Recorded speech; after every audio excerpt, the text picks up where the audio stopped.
Record చేస్తాం. Yes. మీకు అంటే హిప్నోథెరపీ స్టార్టింగ్ నుంచి ఎండింగ్ వరకు మీరు థెరపీ ఎలా ఎంజాయ్ చేశారు?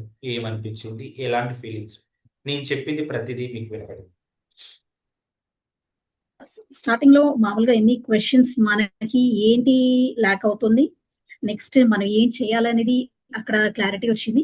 దాని తర్వాత మామూలుగా మన హిప్నోథెరపిస్ట్ చేసినప్పుడు రిలాక్స్‌గా అసల ఏదో ఆ నెగెటివ్‌నెస్ అంతా నాలోంచి పోతుందేమో అన్నట్టుగా అనిపించింది. నెక్స్ట్ ఫీలింగ్ అయితే హ్యాపీగా ఏదో రిలాక్స్ అయ్యి హ్యాపీనెస్ ఇప్పుడు చాలా హ్యాపీగా ఉన్నాను అన్నట్టుగా అనిపించింది.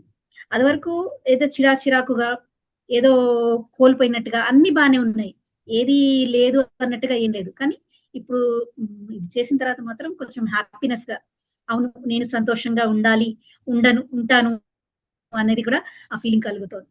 Super ma'am. All the best. 100% ఉంటారు. మీరు మీ మనసులోకి నెగెటివ్ థాట్స్‌ని ఎంటర్ అవ్వనంత వరకి 100% వి ఆర్ హ్యాపీ. అదొక్కటి మాత్రమే యెస్. మనం చేయాల్సింది. ఓకేనా? యెస్. Thank you.